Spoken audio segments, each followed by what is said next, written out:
Olá, Patrícia Ilgaman.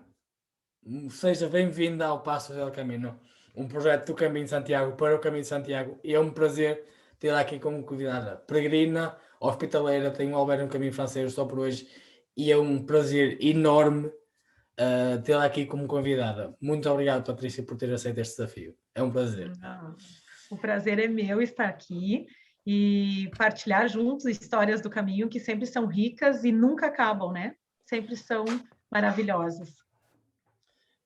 Eu tentei. Você agora falando nisso, para você ver como as coisas são.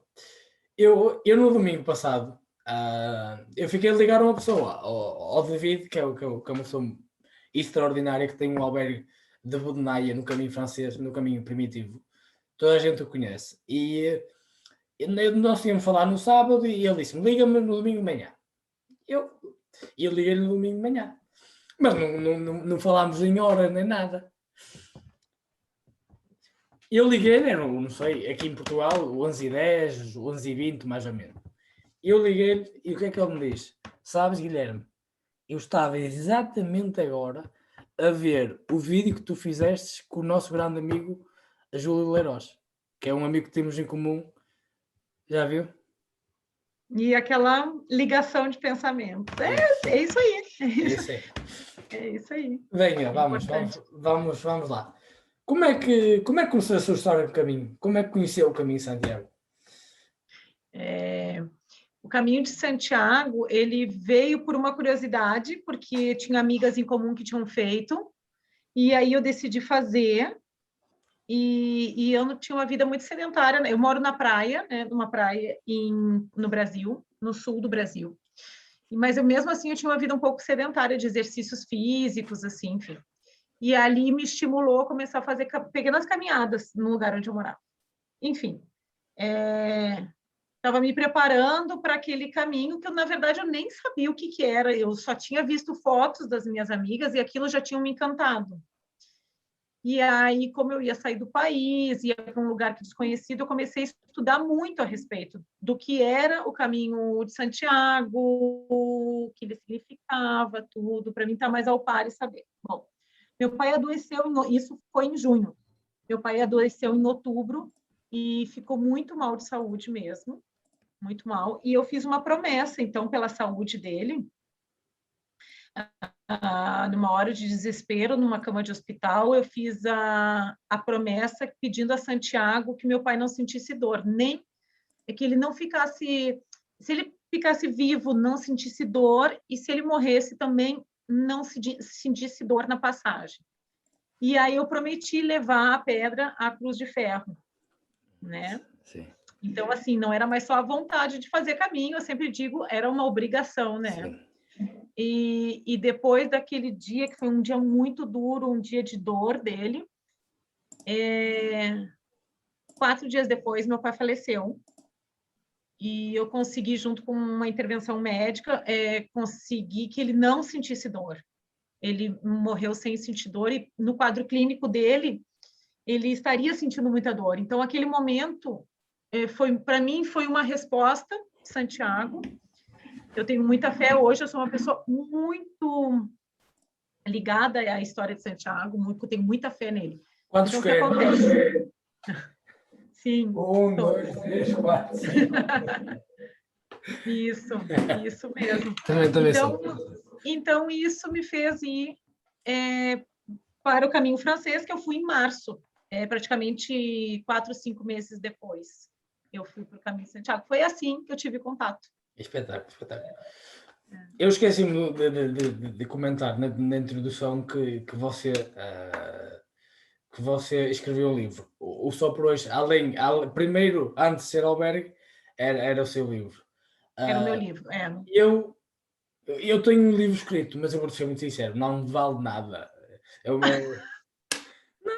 não tenho jeito para escrever. Está escrito, tem a ver um pouco a contar a história, um pouco da história do meu primeiro caminho, aquele caminho em bicicleta que eu fiz em 2016. Tem aos relatos, mas não é nada.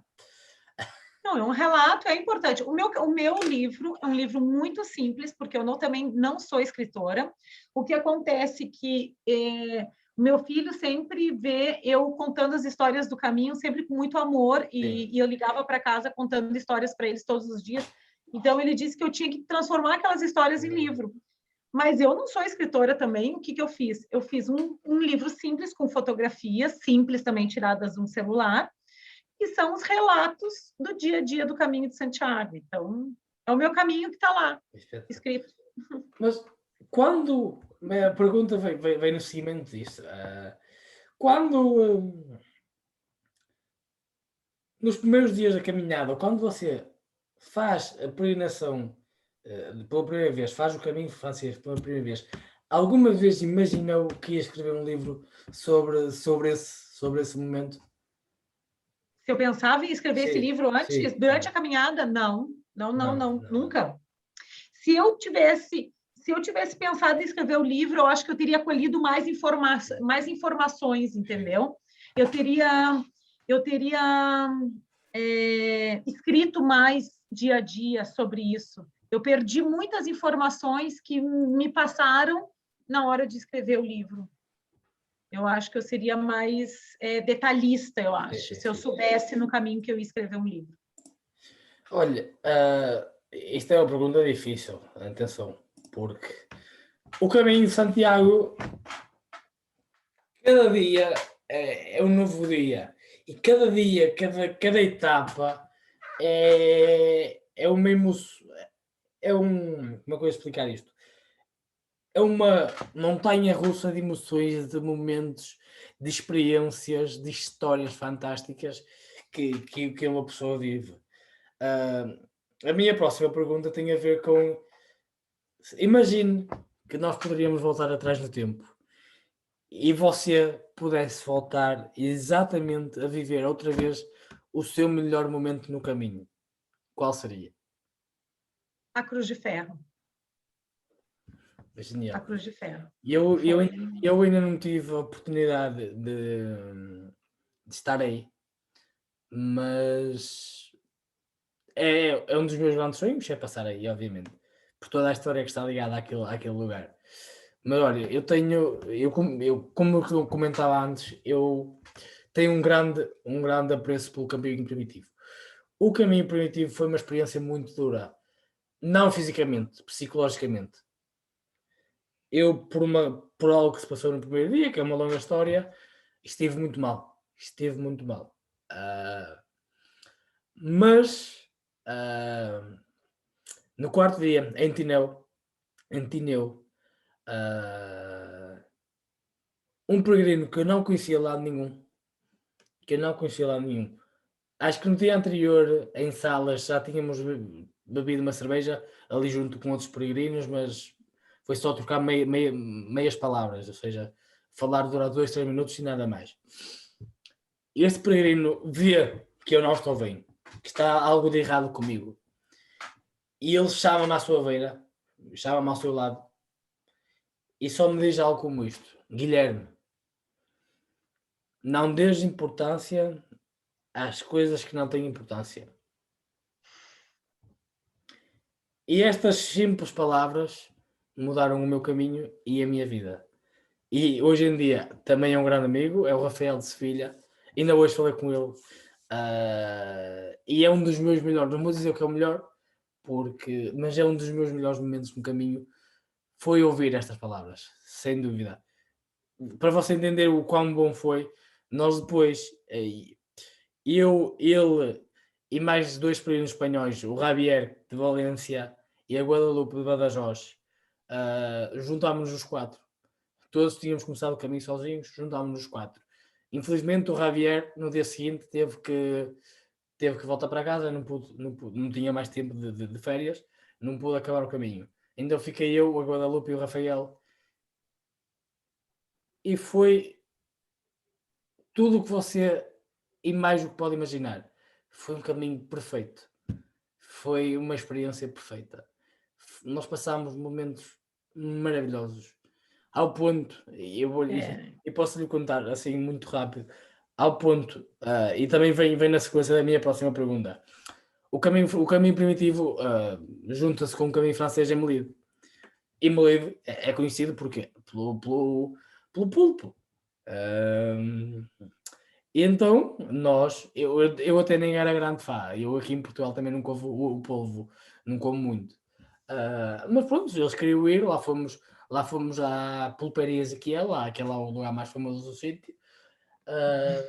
Sim. E estivemos lá, comemos o polvo, eu também comi mais algumas coisas, ali a beber vinho branco e ali a compartilhar com os peregrinos, mas especialmente nós três juntos.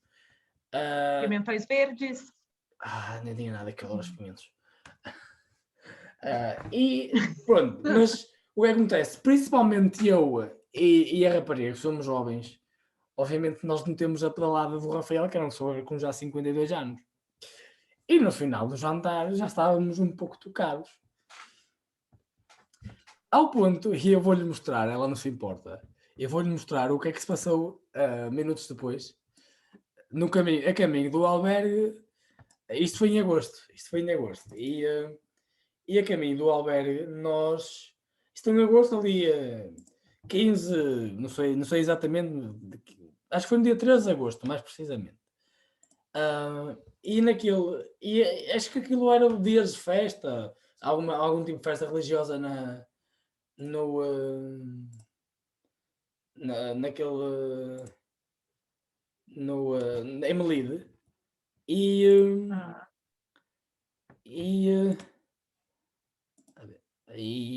Aqui. Então havia um palco. E isto aconteceu. Você está a ver? Não. Não, estou vendo só a tela do teu computador. E agora? E agora? Está igual? Sim. Espera um bocado, a ver se eu consigo. A ver se eu consigo fazer isto. A ver se eu consigo meter este direito. Sim. Um minuto, a ver se agora vai. Next. Não dá porquê. Um minuto. Sim. Isto tem que estar. Pouco a pouco.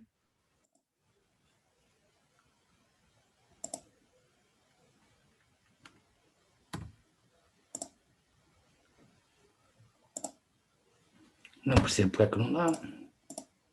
Ok.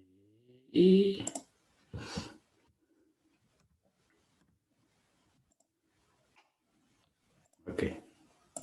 Eu tirar isto, já deve dar. Não. Não.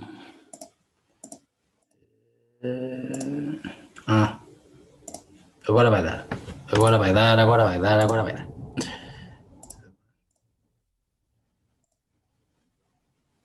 Ok, não.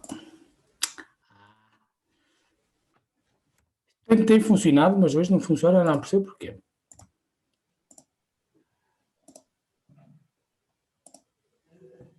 Olha, não faz mal. Basicamente o que aconteceu é que nós... A caminho do albergue. A caminho do albergue. Este foi um caminho também muito marcado pela música. No sentido... E agora sim deu, agora já deu.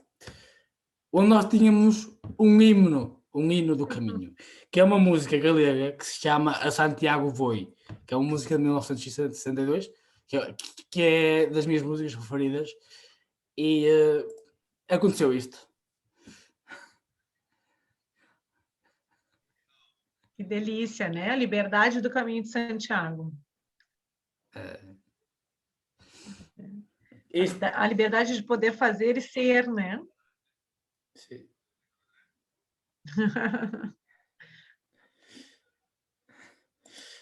Que barato, que bom, que legal.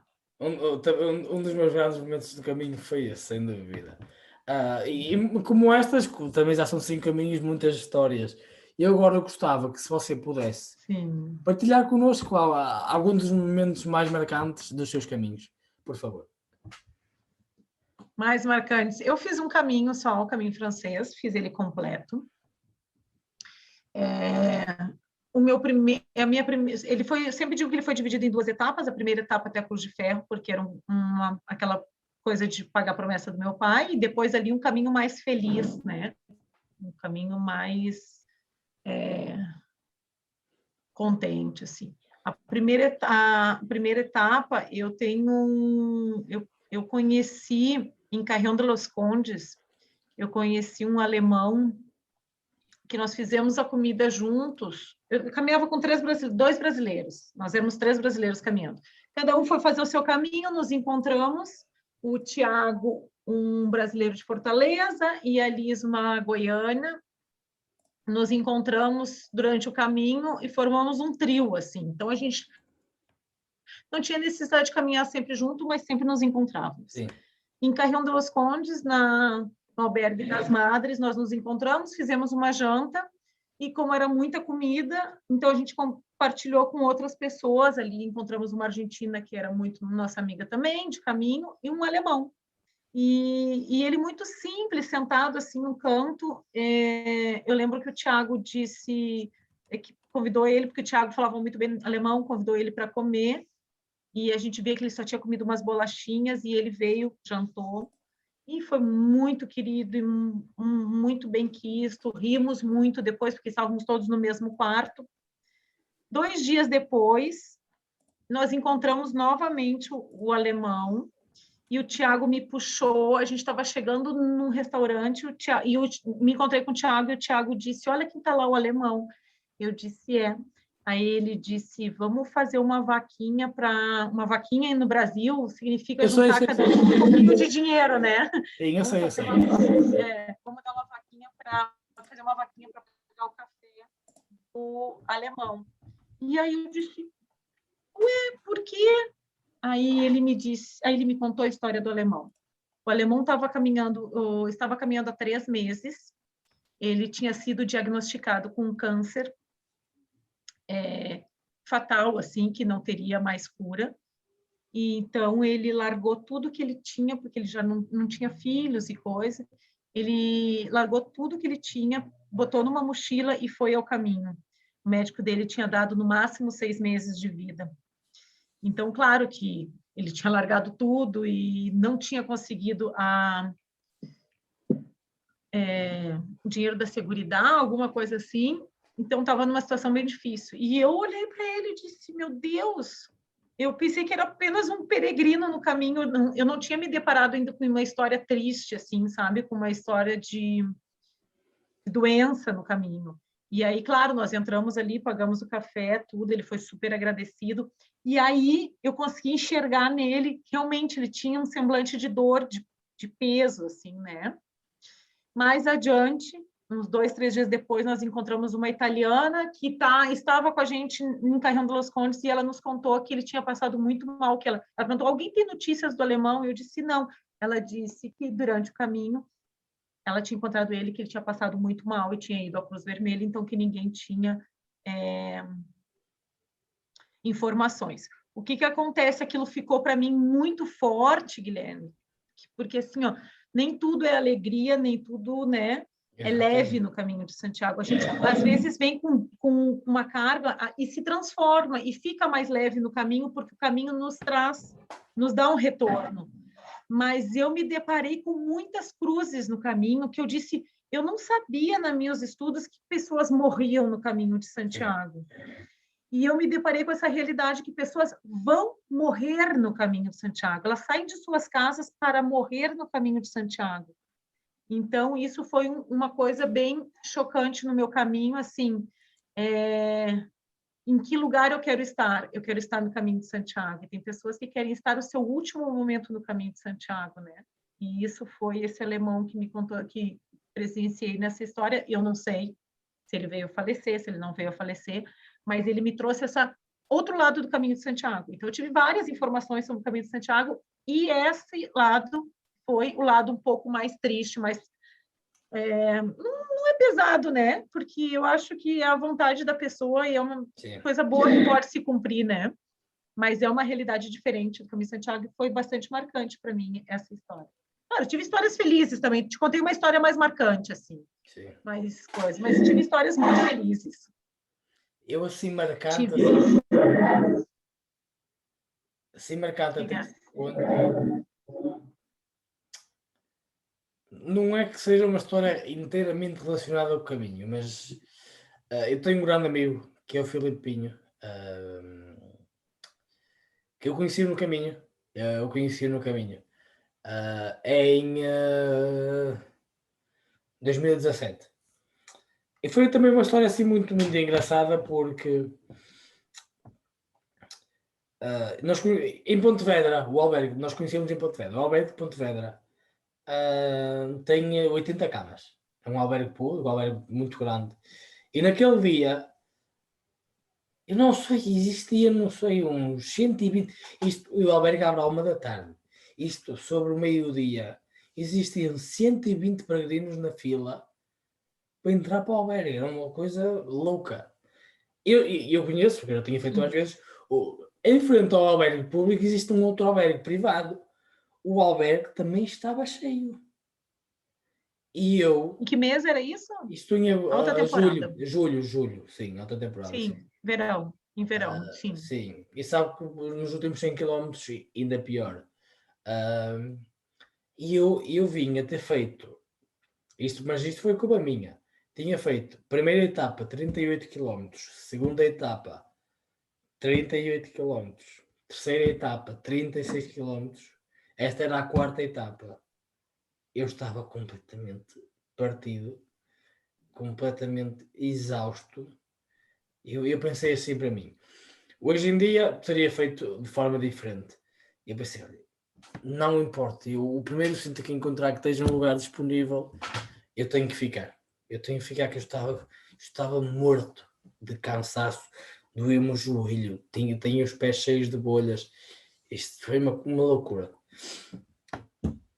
E fiquei num hotel. Mesmo o hotel está ao meio-dia, já só tinha um quarto disponível. Quarto esse custava 80 euros. Oh, E era um quarto para dividir, não sei, quatro camas. E eu, olha, não faz mal. Eu estava completamente. Eu não podia caminhar precisa. mais. E eu, olha, vou ficar no hotel. E já estava a fazer o check-in e atrás de mim chega um casal português. É o Filipe e a esposa. E como eles também não tinham mais opção, nós falámos e eu aceitei e ficámos os três juntos no quarto. E daí, a partir daí, criámos uma bonita amizade. Andámos 2, 3 dias juntos, depois no último dia eu já fui sozinho, eles ficaram um dia para trás e nunca mais os voltei a ver. Mas tinha sempre contacto com eles, eu também não vivo muito longe deles. O que acontece? E deixa-me explicar. O desejo de fazer o caminho era da esposa dele.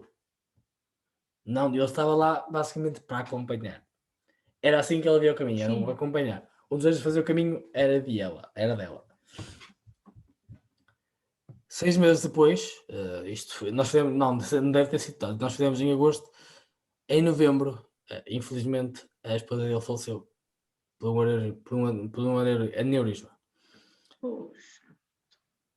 E quando eu nunca mais, e isto também foi culpa minha, e quando eu nunca mais da minha vida pensei que o Filipe quisesse ter alguma coisa com o caminho de Santiago, o Filipe surpreende tudo e todos, não diz nada a ninguém, nem à família, e em junho de 2019 faz o Foi ao caminho caminho. francês inteiro, sozinho e de uma maneira onde o telemóvel só foi usado para contactar a família. Que Se legal. você ver nas redes sociais, no Facebook, deve ter 2 ou 3 fotos desse caminho. Que maravilha. E ele faz o caminho para honrar a esposa dele. Eu tive uma. Eu, como hospitaleira no albergue, não foi no meu caminho, foi no albergue, porque no albergue eu dou graças a Deus, porque eu vejo peregrinos todos os dias, eu escuto inúmeras histórias, então isso preenche muito meu dia e me alegra muito. Eu tive uma peregrina, a Maria, querida, se ela for ver, um beijo grande para ela. Ela tem uma história mais ou menos assim. O marido dela, o Fernando, num caminho que eles fizeram juntos, ele adoeceu no caminho e ela não conseguiu terminar esse caminho, então eles voltaram para o Brasil, enfim, ela era uma brasileira, eles não conseguiram terminar o caminho. O Fernando veio a falecer.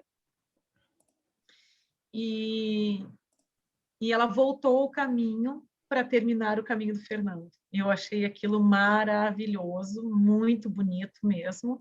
Ela fez aquele final do caminho que eles não conseguiram fazer junto, e ela fez pelos dois. Achei muito bonito.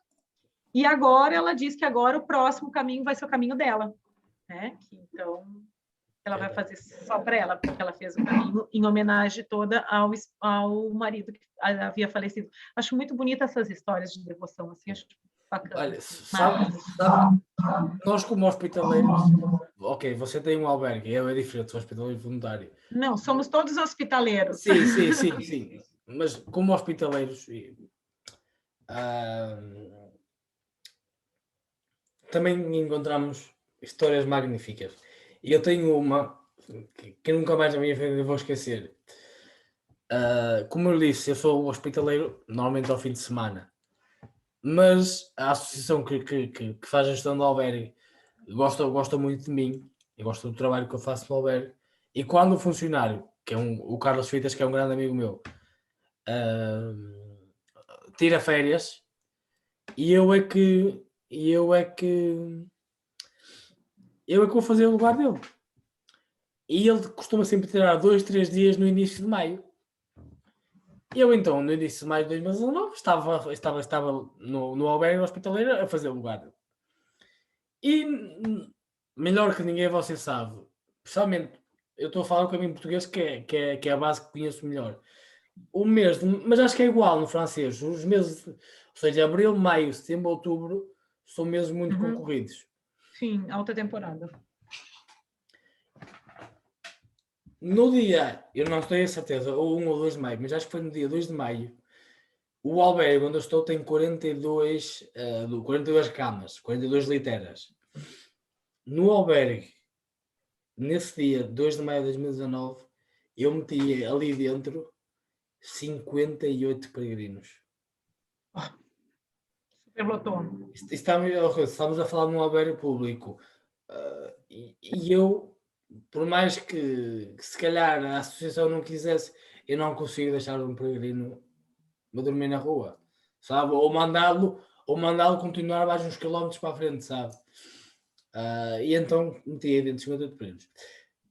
E você sabe, com 58 peregrinos, eu sou hospitaleiro, que é uma maneira de pagar ao caminho o que lhe devo, mas também para poder conhecer peregrinos, para ouvir histórias, para estar um pouco com eles, e gosto de dar sempre um pouco de mim a cada um deles. Mas quanto tem 58 peregrinos, é quase impossível. Ok, isto passou-se, eu voltei algumas vezes mais ao albergue até em agosto, faço o caminho primitivo. Vou fazer o caminho primitivo. E na última etapa, pouco depois daquele pórtico em pedra que tem depois de passarmos ali perto do aeroporto, que diz já estás em Santiago, Conselho de Santiago de Compostela. Eu tenho uma fotografia, agora não sei exatamente o que diz lá, mas isto muito perto do aeroporto, ainda antes do Monte do Gozo, milhares de peregrinos, uns à frente, outros atrás. Eu vou junto com a minha gente e vamos a baixar. Estamos a descer uma estrada e no caminho inverso, no caminho ao revés, aparece um peregrino. Vai fazer o caminho ao contrário. E ele vai a passar por mim e olha muito sério. E eu fiquei a pensar, o que é que se passa? Porque é que ele está a olhar assim para mim?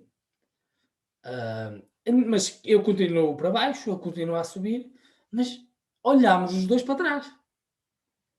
E ele vira para trás. És o Guilherme? E eu, sou, sim, como é que me conheces? E começa a correr, dar-me um abraço. Era exatamente um peregrino espanhol que tinha estado comigo de hospitaleiro exatamente naquele dia. Legal, né? O que é que eu vou fazer com estas coisas? O que é que eu posso fazer perante uma situação destas? Sim, isso é muito bacana. Desculpa. No meu caminho também eu encontrei um peregrino no primeiro dia em Roncesvalles, e depois eu fui encontrar eles em Múrias de Retivaldo 20 dias depois. Estava sentado no café e ele me olhava e me dizia: eu comecei o caminho junto contigo. E eu disse: nossa, o caminho é cheio de emoções mesmo, e ele emociona. Mas é Desculpa, bonito. desculpa lá que eu me emocionei agora. O que é o caminho de Santiago tem de tanto especial? É a energia, né? É a energia da busca, eu acho que é a energia da fé, a energia de... A gente vai de mente muito aberta, de coração muito aberto, né? A gente não vai...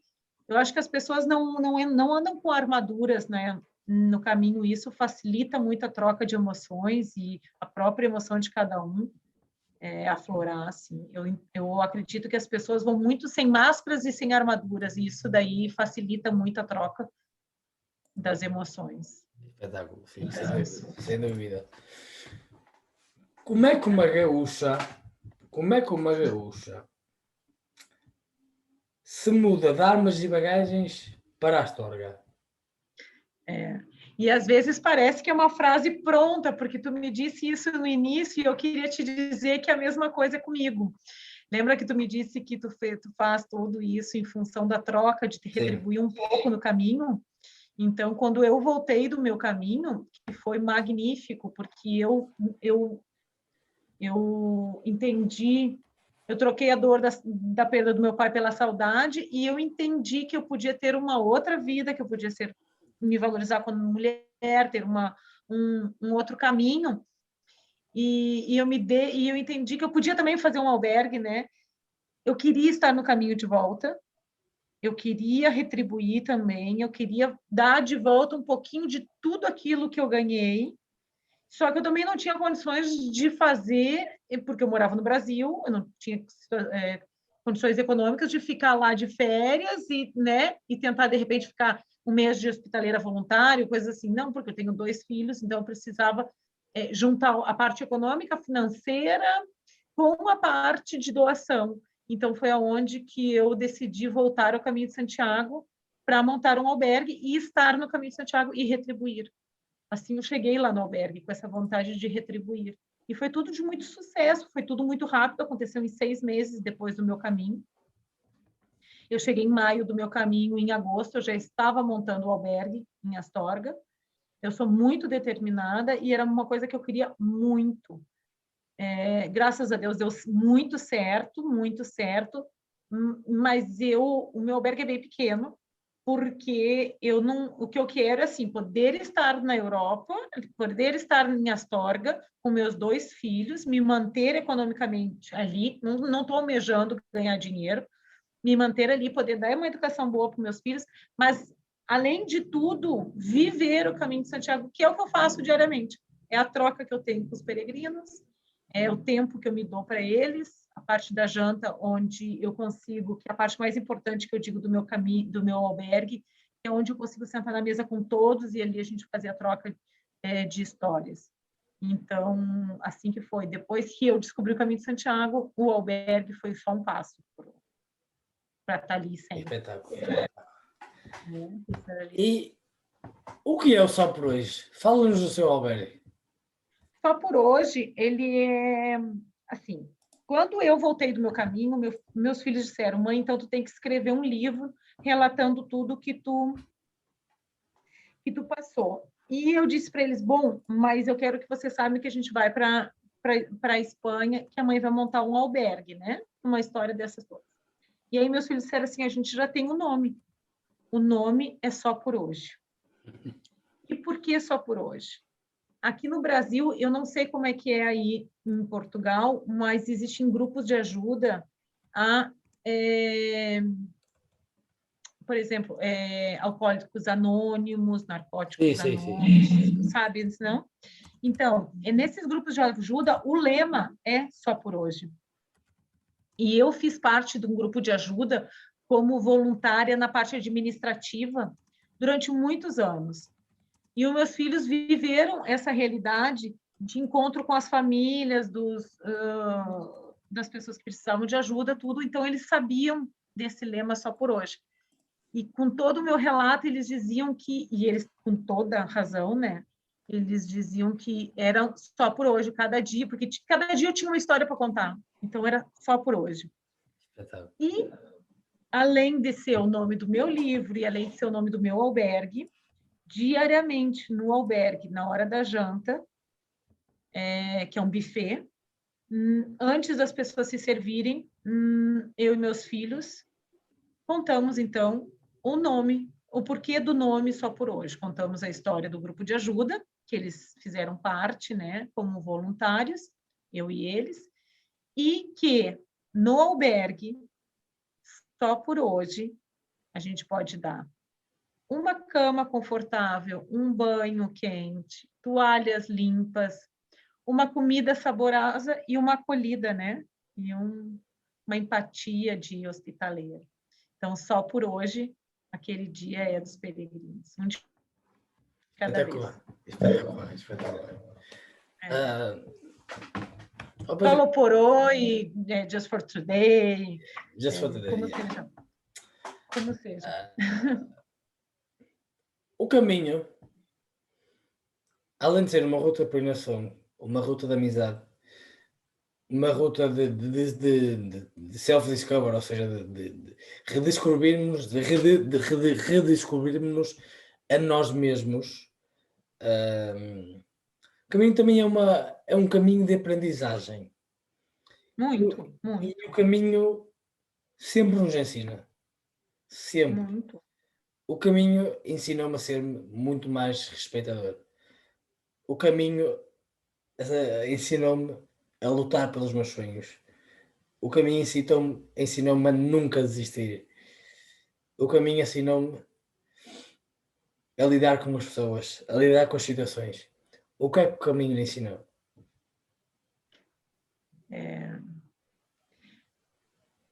O caminho me ensinou que eu sou muito mais, né? E eu digo, e eu não sei se tu viu a live das meninas, que foi em Dia das Mulheres, né? Vi parte. Que foi em homenagem ao Dia das Mulheres. Eu falei uma frase que era do meu pai, mas que o caminho te certifica, sabe? Meu pai sempre me dizia assim, ó, tu pode. E esse parece que é o caminho também, ele tá ali para te dizer assim, ó, tu pode. Porque ele te desafia, ele te deixa tu contigo mesmo. Por exemplo, as mesetas que todo mundo acha muito cansativo, que é a parte das mesetas, porque elas são muito planas, são muito longas. É uma parte que tu tá ali contigo mesma, uma parte de encontro, de autoavaliação. Às vezes ela pode assustar um pouquinho. Então, eu acho que o caminho, ele fez eu descobrir o eu, sabe? Que eu posso, que eu sou muito mais e o que eu quiser, eu faço, sabe? É aquela, tu pode, a frase do meu pai. Espetáculo. Patrícia, estamos a chegar ao final da nossa conversa, mas antes uma última pergunta, e é das perguntas que eu mais gosto de fazer, sou muito sincero. Você quando fala e quando pensa no caminho e quando vive o caminho, o que é que dizem os seus olhos? Que dizem meus olhos? Empatia, sabe? Empatia, se colocar no lugar dos outros. Esse é o que o caminho me traz. Não pensar só em mim e me botar às vezes no lugar dos outros para avaliar toda uma situação, avaliar a pessoa e poder ajudar.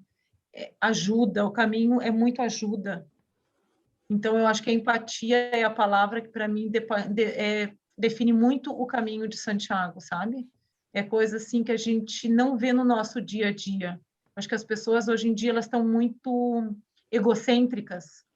Sem dúvida, sem dúvida. Né? Então, onde tu deixa teu egocentrismo e onde tu não fica só em função de ti? No caminho de Santiago. Tu vive o próximo, tu vive o coletivo, tu vive o teu. Então, acho que a empatia é o se posicionar, às vezes, no lugar dos outros. Eu acho que esse é o caminho de Santiago. Assim, meus olhos buscam sempre isso. E eu, hoje, mais ainda, como hospitaleira, peregrina hospitaleira, né? que é uma graça nós sermos assim, não, Guilherme? Sim. Acho que todos os hospitaleiros deveriam ser peregrinos. Por quê? Porque eles trazem consigo a empatia. Eu acredito que quem não é peregrino, eu acho que quem não é peregrino e vai ser hospitaleiro, por toda a dedicação, acho que não vai entender a empatia. Então, acho que isso é bem importante. Sem dúvida, muito boa resposta. Patrícia, só me resta dar-lhe uma grande palavra de agradecimento. Muito obrigado, foi um prazer e espero que muito em breve nos vejamos por aí. Muito obrigado. E quero te ver antes da Cruz de Ferro, lá no Albergue Só por Hoje, em Astorga, e quem sabe vamos junto à Cruz de Ferro. Qualquer oportunidade eu estou na Cruz de Ferro. Obrigado pela oportunidade de estar aqui também, falando do Caminho de Santiago e compartilhando histórias.